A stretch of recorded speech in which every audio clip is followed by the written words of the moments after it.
Boa noite, tudo bem? Saudades de vocês.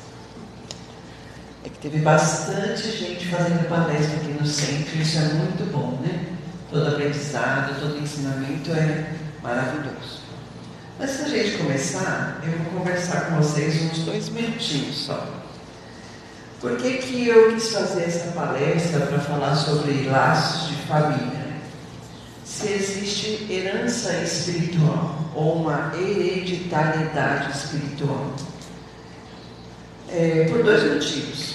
Um, porque eu estudei bastante esse tema. E outro, porque surgiu assim, para mim, de algumas coisas que aconteceram. Então, eu sempre ouço as pessoas falarem, né? Em filmes, novelas, mesmo entre as pessoas, né? Essa família aqui tem um karma, né? Todo homem chega aos 50 anos, todos eles morrem do coração. É um karma de família, né? Uma herança espiritual. Será que é mesmo? Né? Será que isso realmente existe? Né? E a outra questão é, quando a gente é jovem, né? Não estou vendo muito jovem aqui, mas tudo bem, né? Os mais jovens. Quando a gente é jovem, a gente tem uma mania de chegar para os pais da gente, né? Quando tem alguma discussão, quando não deixa a gente sair, né? Aí a gente fala assim, eu já falei também, viu gente? Eu não pedi para nascer, eu não pedi para ser teu filho, eu não pedi para você ser minha mãe, né? A gente é meio idiota, né? A gente pediu sim. A gente pediu para nascer naquela família. A gente pediu para aquelas pessoas serem nossos pais, né?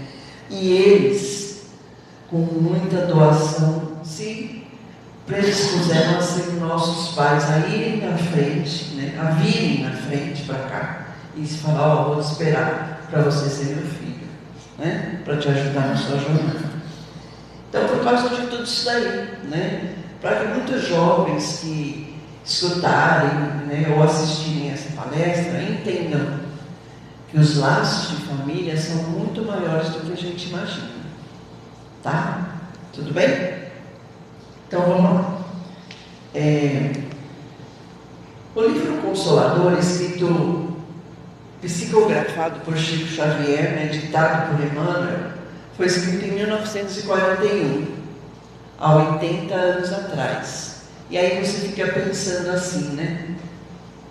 Como nós somos ignorantes, né? A gente acha que sabe muito, né? Mas isso que eu vou falar aqui foi escrito há 80 anos atrás. Os espíritos já deram essas respostas para eles há 80 anos. E estudando o livro Consolador, eu fiquei assim de boca aberta, né? Porque são respostas que você fala, nossa, há 80 anos os espíritos já falavam isso. Mas tudo bem. Então, nesse livro Consolador, ele é muito interessante. Ele traz uma pergunta assim.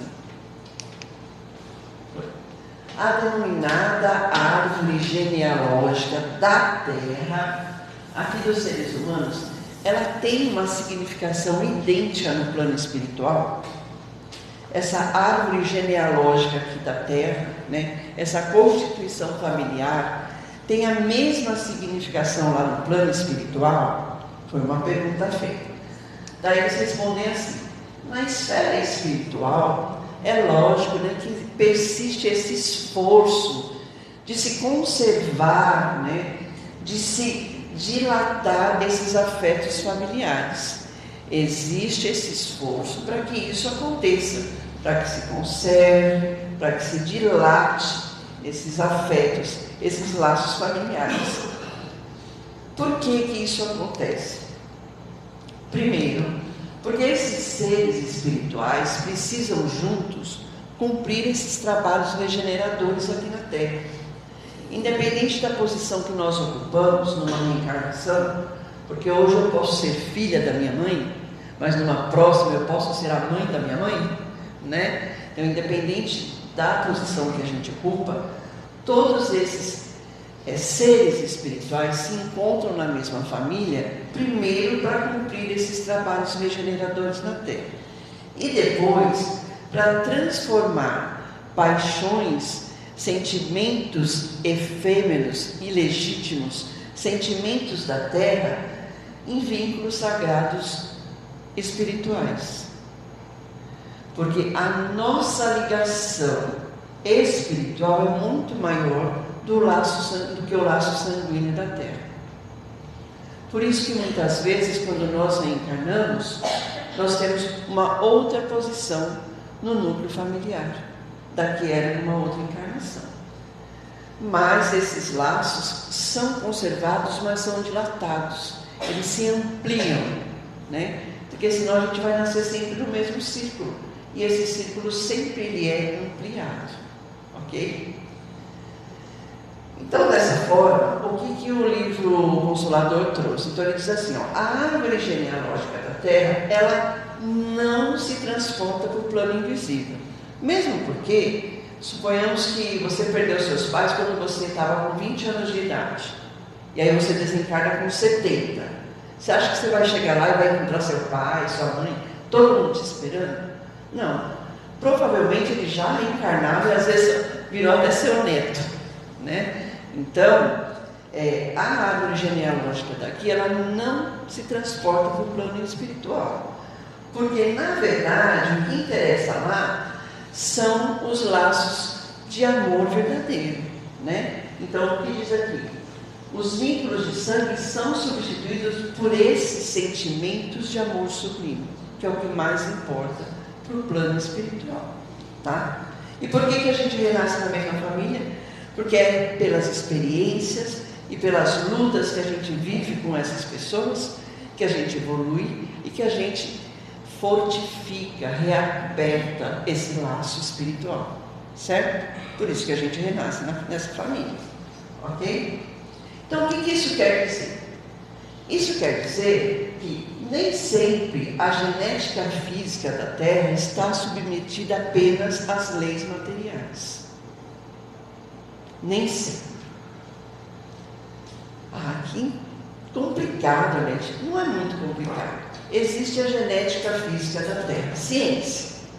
Mas nem sempre essa genética física está só submetida às leis materiais. Existem alguns agentes psíquicos. Esses agentes psíquicos, eles vão movimentar essa genética da Terra.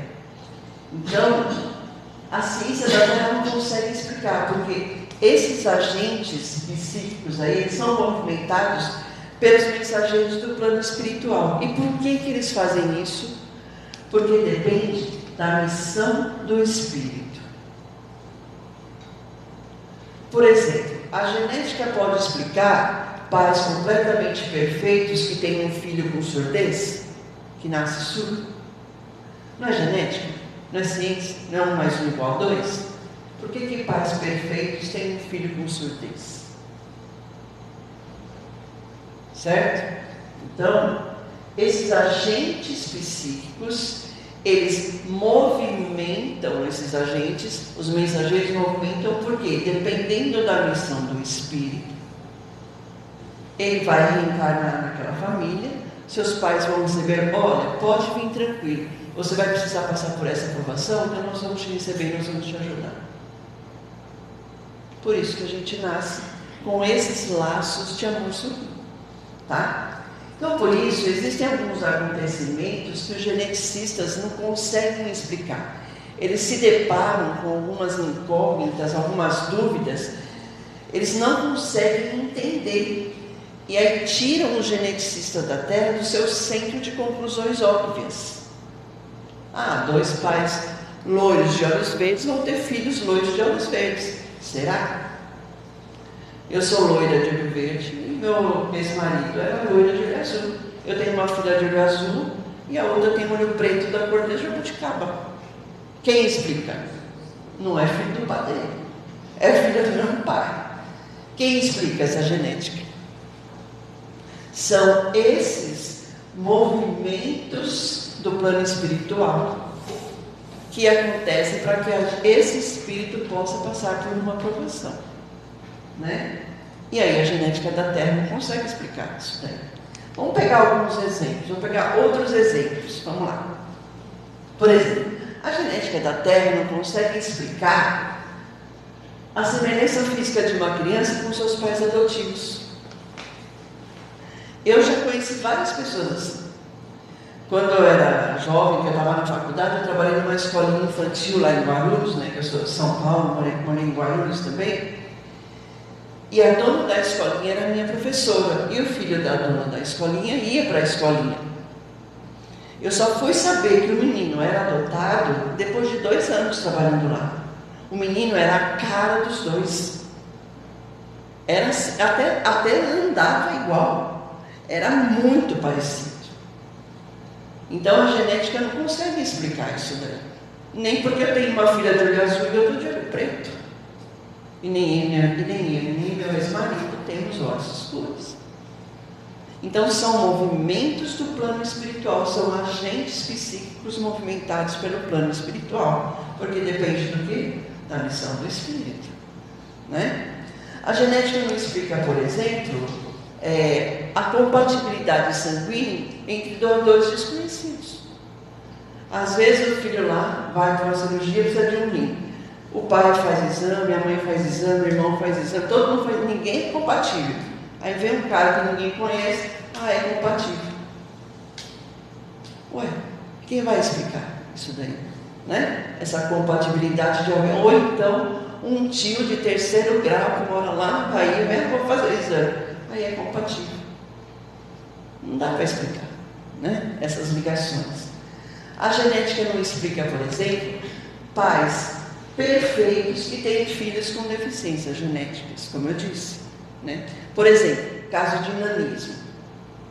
Eu já vi famílias que o pai e a mãe são pessoas anãs e têm filhos de estatura normal.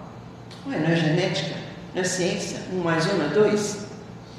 Por que eles têm filho de estatura normal? Ou então pessoas normais que têm filhos com nanismo. Eu já vi também isso. De onde vem isso? Né? Ou então, ainda, por exemplo, a pessoa que não tem nenhuma deficiência, que não tem nenhum caso na família e tem uma pessoa com deficiência, que é o meu caso, minha filha de 40 anos. E tem uma síndrome que ninguém nunca nem conhecia, foi descobrir com a minha filha. Então não dá para explicar, né? Não tem como você explicar esse movimento espiritual, né? Outro exemplo, por exemplo, pessoas muito inteligentes que nascem de pais limitados intelectualmente, né? Eu, por exemplo, sou um caso. Eu sou muito inteligente. Meu pai e minha mãe não fizeram nem a 1ª série primária. Estou dando um exemplo assim, né? Mas de boa, né, gente? Mas eles são muito inteligentes. Mas assim, é essa questão que não se dá para explicar. Mas eu sou muito inteligente mesmo. Mas a ciência não consegue explicar. Ou pessoas extremamente inteligentes que têm filhos com deficiência mental. Não é? Tem aquela série que chama The Big Bang Theory, e o Sheldon Cooper queria ter um filho com a Eve, porque ambos são assim gênios. E aí uma moça fala para eles lá na série: o que garante que o filho de vocês vai ser inteligente como vocês? Perguntam para eles, né? Então não é só uma questão da genética, né? Então isso acontece porque a ciência não consegue explicar, porque os cientistas da Terra estudam só o efeito, só estudam o resultado. A causa, muitas vezes, é difícil de explicar. O porquê isso acontece, muitas vezes é difícil de explicar. Porque sempre se busca uma explicação racional. Então, como a gente pode explicar a hereditariedade genética da Terra? Então, vamos falar materialmente falando. Vamos falar da hereditariedade genética da Terra. Então, se tem esse movimento aí espiritual, como que a gente explica a hereditariedade da Terra? Bom, numa reencarnação, todo o processo reencarnatório, e toda essa hereditariedade genética faz parte de um processo muito complexo. Por quê? Primeiro, porque as variáveis desse processo reencarnatório decorrem primeiramente do espírito, da evolução espiritual de cada um. Então, às vezes, para você evoluir, você precisa vir mais limitado do que o normal, para que você possa evoluir e passar por uma provação. Então, ainda que você seja filho de pais extremamente inteligentes, você pode vir com deficiência mental. Então, primeiro, porque essas variáveis decorrem do nível espiritual de cada um. Segundo, porque precisa se levar em conta a necessidade de aprendizagem desse espírito. Então, por exemplo, você é filho da Gisele Bündchen com um fulano de tal lá, e você nasce feio que dá até dó. O resgate é seu, você tem que ter um pai e uma mãe que são lindos, mas você nasceu feio. Não interessa, né? É genética? Mas tem movimento espiritual aí no meio. Por quê? Porque depende da necessidade de aprendizagem desse espírito, certo? Também porque as afeições carnais não existem no mundo espiritual. Então, muitas vezes o espírito passa por alguma prova porque foi gerado apenas por uma afeição carnal, né? E aí essa afeição se distingue com a causa que fez ela existir no início. Então, por exemplo, vou dar um exemplo. Um rapaz pega uma moça lá, violenta a moça, e aí ela fica grávida e ela tem um bebê. E aí nenhum dos dois quer o filho e essa moça põe a criança para adoção. Então, se esses três vieram com esse resgate para cá, a partir do momento que isso aconteceu, toda a causa disso já se extinguiu. E agora esse bebê vai para adoção. Por quê? Porque esse ser espiritual precisava passar por isso. A ligação carnal que ele tinha com aqueles dois não existe mais. A ligação desse bebê vai ser com quem? Com os pais que vão adotar. Porque provavelmente existe uma ligação espiritual maior. E esses pais têm que passar por essa prova e amar essa criança de forma sublime, além da afeição carnal. Certo? Então tudo depende do que o espírito precisa passar. Essa hereditariedade, por isso que às vezes a gente vê criança adotada que é mais parecida com os pais adotivos do que com os pais biológicos, né? Porque na verdade são filhos de quem? Dos pais adotivos, né? Não dos pais biológicos, certo? Também essa hereditariedade é um processo complexo, porque a morte separa essas pessoas que foram unidas apenas por esse móvel de interesse. Quer dizer, esses pais biológicos deram a vida para essa criança e ela foi para um lar adotivo. Ótimo. Quando todos desencarnarem, esse núcleo aqui de onde ela nasceu não vai existir lá no plano espiritual. Porque o que o plano espiritual quer? Amor sublime. Ligação espiritual entre os seres, que é maior do que apenas a ligação sanguínea. Então tudo depende do quê? Do que a gente precisa passar aqui na Terra, o aprendizado que a gente precisa ter, tá? Então você está dizendo, Ernest, que a reencarnação destrói então os laços da família da Terra? Quer dizer que a família que eu tive aqui eu não vou ter mais lá no plano espiritual? Basicamente, não é bem assim, né? Ela não destrói esses laços, porque os laços da Terra são apenas laços da Terra. O importante é o laço de amor sagrado, realmente, né? Então, a reencarnação não vai destruir esses laços. Na verdade, é por esse amor verdadeiro, né? Por essa afeição real, é que esses laços vão ser fortalecidos e vão ser reapertados. Porque, na verdade, existe aí um amor entre as almas, que é um amor que sobrevive à destruição do corpo. Por isso que a gente não precisa se preocupar que quando desencarnar vai encontrar com a sua família lá. Você vai encontrar com eles. E eles podem estar numa outra posição até, né? Ou você não vai reencontrar com eles, porque eles já reencarnaram, né? É esse amor entre as almas que é importante. Eu assisti, é muito engraçado como a espiritualidade age, né? Apareceu assim no Facebook para mim, que eu estava estudando essa palestra, né? Gente, se vocês puderem, assistam, é maravilhoso. Uma entrevista do Marcelo Antoni, é um ator, ele chama Marcelo Antoni, e ele tem uma entrevista num podcast aí do Sérgio Malandro. Procura lá, Marcelo Antoni falando sobre adoção, né? Entrevista com o Sérgio Malandro, assistam. E ele conta como foi a adoção do seu 5º filho. É maravilhoso. Você já viu? É maravilhoso. Eu chorei. Porque ele disse que quando ele viu o menino, né, é esse amor entre almas. Ele disse que ele foi assim, displicentemente para ver a criança, né? Porque ele já era casado uma primeira vez, ele tinha 2 filhos, e a mulher com quem ele casou também tinha 2 filhos, eles tinham 4. Não podiam ter mais filhos. E aí resolveram adotar mais um. E a mulher, né, a atual esposa dele, trabalhava ajudando, né, lá de crianças. E ela falou para ele: eu vi um menininho assim, assim, assim. Ele tem um olho verde tão lindo, vai lá ver o menino. Né? E ele foi assim como quem não quer nada. E ele disse que a hora que ele viu o menino, ele falou assim: onde eu assino para levar ele embora? Agora.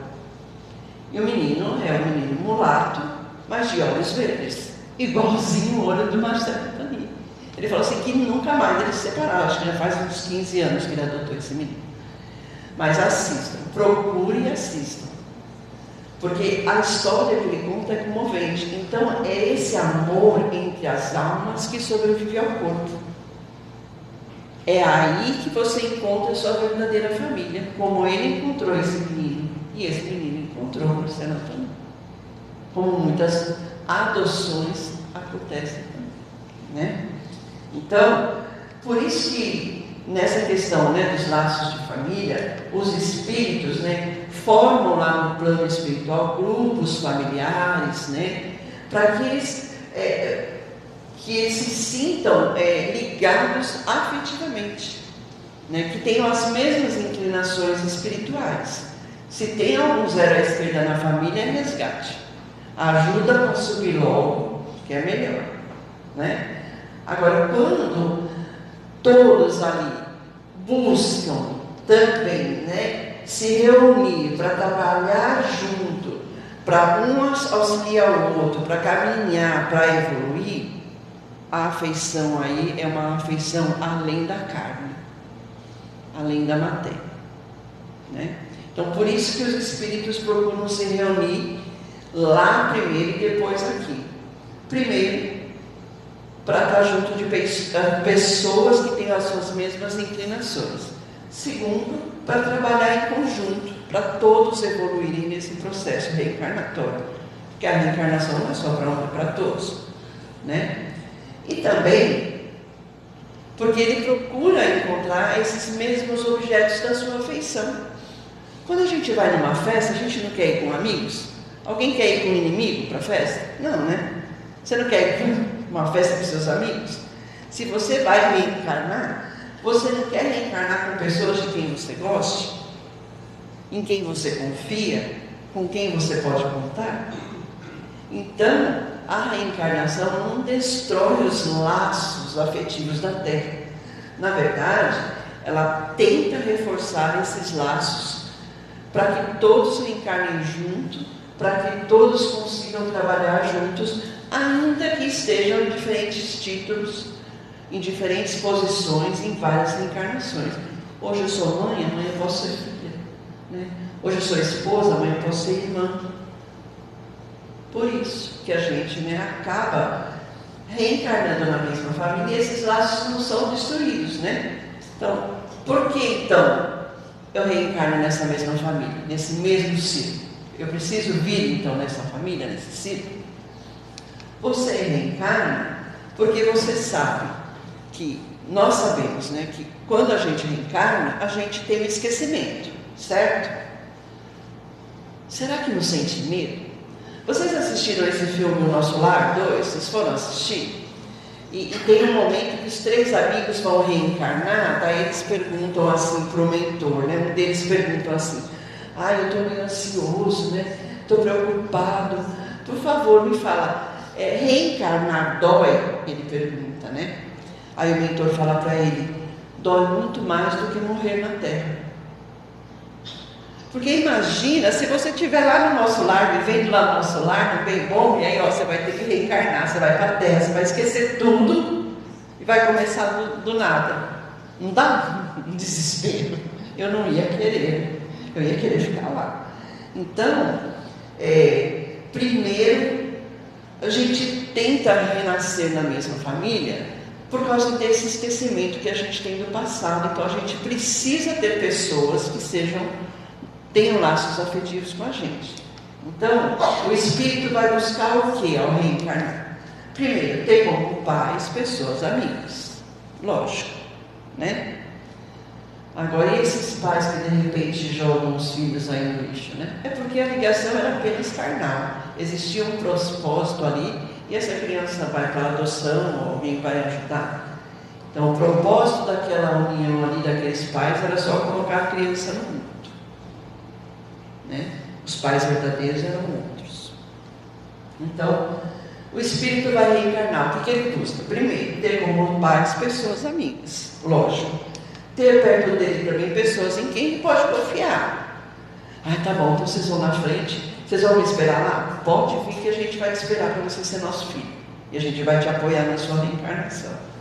Ótimo, então eu vou. O espírito busca o que também? Pessoas que aceitam a responsabilidade dessa união. Por isso que eu disse lá no comecinho: você pediu para nascer com esse pai, com essa mãe? Pediu. E eles aceitaram. Olha, cadê a gratidão, né? Olha, eu vou te aceitar como minha filha, como meu filho, né? Então, o espírito busca isso, pessoas que aceitam a responsabilidade dessa união aqui na Terra, que aceita esse ser espiritual como filho deles, né? Para que todos possam evoluir nesse processo reencarnatório, nessa nova reencarnação, nessa nova existência, né? E o espírito busca também uma união onde todos juntos vão conseguir trabalhar para evoluir. Não é só para ele, é para todos. Todos vão se ajudar mutuamente. E aí chegou na parte, né?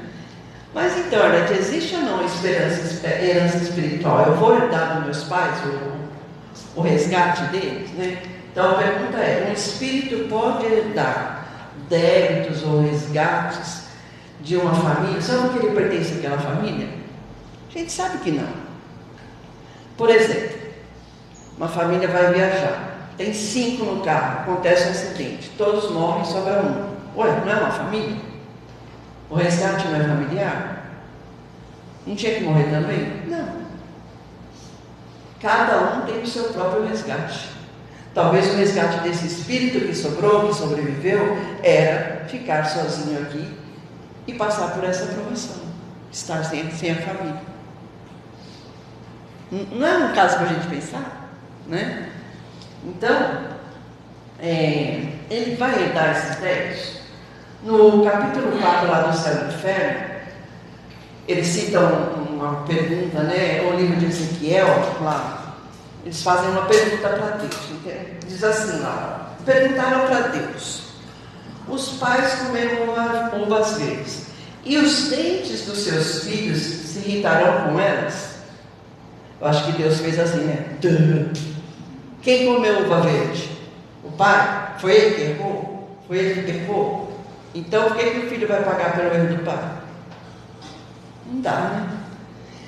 Mas Deus é paciente, né? Aí Deus respondeu assim, ó, e disse o Senhor: a alma que pecou morrerá por ela mesma. Ninguém vai herdar débito ou resgate de ninguém.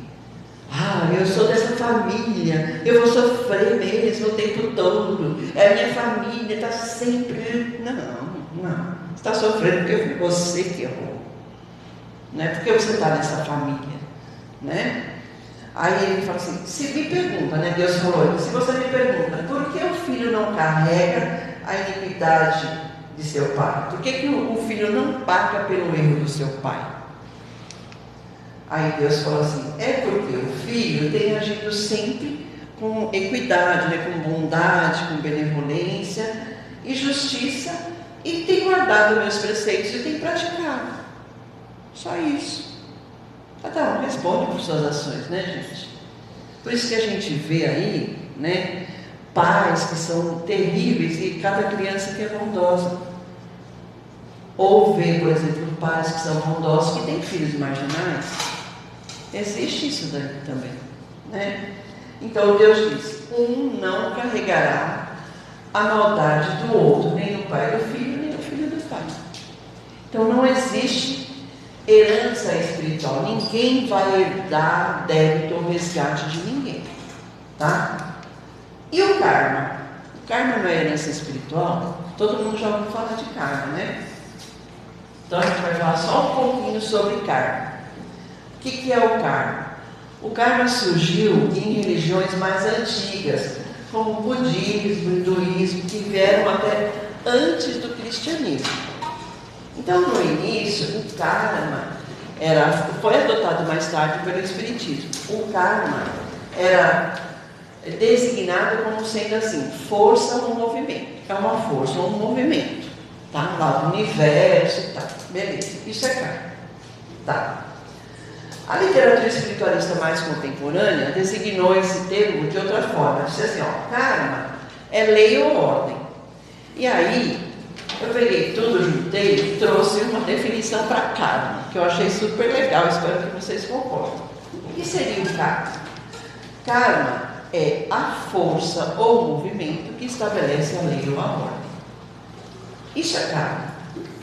É um movimento que acontece para estabelecer a lei. Que lei? A lei de Deus. E qual ordem? A ordem da justiça, do amor, né? E de toda a reparação de erros. O karma define o destino de cada um? Não. Karma não é o mesmo que destino. Mas karma funciona como um mecanismo muito importante, primeiro, para revelar os comportamentos individuais. Ele está relacionado somente aos nossos comportamentos individuais. E o karma também revela a importância da gente desenvolver atitudes e intenções corretas. O que isso quer dizer para o espiritismo? Quer dizer que cada um vai receber o resultado das suas ações. Isso é karma, gente. Você errou, você vai pagar. Não tem outra saída. Ai, meu karma. Não tem essa de karma. Você vai pagar, né? Então, toda atitude praticada vai ter uma consequência. Então, para o espiritismo, o karma é o mesmo que o quê? Que lei de causa e efeito, ou lei de causa e consequência, ou lei de ação e reação, que está relacionado com um único ciclo espiritual, que é o quê? Vida, morte e renascimento. Vida, morte e renascimento. Quantas vezes você precisava aprender? Quantas vezes você errar, você vai ficar nesse ciclo para você aprender. Porque é na terra que a gente aprende, né? E é aqui com a família que a gente aprende, não é? Então o espírito não tem o mesmo karma da família? Não. Cada espírito tem liberdade para agir e ele é responsável pelas suas ações. Não é porque o pai errou que o filho vai ter que resgatar. Não. Cada um comete os próprios erros, né? Essas consequências das nossas ações tem a ver com a lei de ação e reação, né? Que está relacionada a quê? A lei de liberdade. O que é lei de liberdade? Nós já falamos sobre isso. Livre-arbítrio. E está relacionada a quê? A justiça e a bondade de Deus. Quer dizer, Deus fala assim, eu sou muito bom, você é livre para fazer o que você quer, mas eu sou justo, você vai colher o que você planta. Não é? Então, toda essa questão de karma, de resgate, de reparação de erros, está relacionada com a lei de liberdade e justiça de Deus. justiça e bondade de Deus. Que se refere a quê? A necessidade do ser humano evoluir dentro da família que ele nasceu. E como que o ser humano evolui? Quando ele repara os seus erros. Os erros que ele comete. Por quê? Porque ele usou mal o livre-arbítrio. Até quando a gente fala para o pai e para a mãe, eu não pedi para nascer. Pediu, infeliz. Você pediu. Você pediu para nascer. Então, por isso que a gente passa por essas questões com a mesma família. Porque a gente precisa, junto com essa família, crescer, evoluir, aprender, resgatar, reparar erros, né? E aí nós vemos a justiça e a bondade de Deus. No céu e no inferno, aí que aparece a justiça e a bondade de Deus, diz assim: olha, meu filho, toda falta que você cometer, todo mal que você fizer, você vai contrair uma dívida que você vai ter que pagar. Pode ser numa existência, pode ser na outra, não me interessa, eu sou bom, eu sou bonzinho. Quantas vezes você precisar, eu vou deixar você refazer. Mas você vai ter que pagar. E as existências não são separadas uma da outra. Elas são solidárias. Então, o que você conseguir resgatar na vida, na próxima você termina o seu resgate. Por isso que você precisa continuar na mesma família. Porque você não vai errar mais com aquela família. E você continua errando, aí você precisa continuar renascendo, né? Então, por isso, a gente precisa entender que não existe uma só ação, um só pensamento da gente, porque as nossas ações começam nos nossos pensamentos, que não vão trazer consequências para a gente, independente da família que a gente esteja reencarnado. Então, não existe herança espiritual. O Emmanuel, né, não existe a herança espiritual. O Emmanuel explica da seguinte forma, ele fala assim, né, eu amo o Emmanuel, ele diz assim: o espírito encarnado é herdeiro de si mesmo. Nós herdamos as nossas mazelas, né? Ele é herdeiro de si mesmo. Ele, na verdade, é o construtor do seu próprio destino. É a gente que faz isso, né? Ele diz assim, herdamos assim de nós mesmos, né, tudo que é embaraço para a gente. Tudo que a gente passa aqui é herança nossa. Nós que fazemos isso, né? E finalizando, né, no encontro que Jesus teve com Nicodemos, Jesus explicou isso daí, sobre a reencarnação. Ele estava falando para Nicodemos, né, necessário você nascer de novo. Aí Nicodemos falou: então eu vou ter que entrar na barriga da minha mãe de novo? Não, você vai nascer na família para você reparar esses erros, né? Então você precisa reencarnar. E ele estava falando dessa questão de nascer, né, na mesma família. Então, sobre essa questão de nascer de novo na mesma família, né, o Emmanuel vem complementando da seguinte forma, né? Ele diz assim,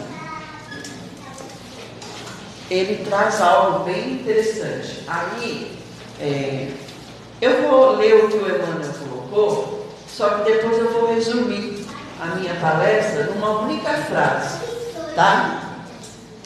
Então o Emmanuel diz assim, nos lares que se organizam e se sustentam nas motivações reencarnacionistas, apesar da distonia, né, da diferença dos seus componentes, né, misericordiosamente reunidos no cadinho da vivência em comum, 4 paredes de uma casa, para que se reestruture o passado. Isso significa você reencarnar na mesma família. E aí eu resumi. Quer ver como ficou mais fácil? Nos lares, os espíritos encarnados se organizam e se sustentam para que se reestruture o passado. É por isso que a gente renasce na mesma família. Para que a gente se reorganize, para que um sustente o outro e a gente possa reestruturar o nosso passado. Tá bom, gente? Muito obrigada, eu sou muito grata pela oportunidade de estar aqui com vocês. Espero ter ajudado o plano espiritual e vocês também. Muito obrigada, viu?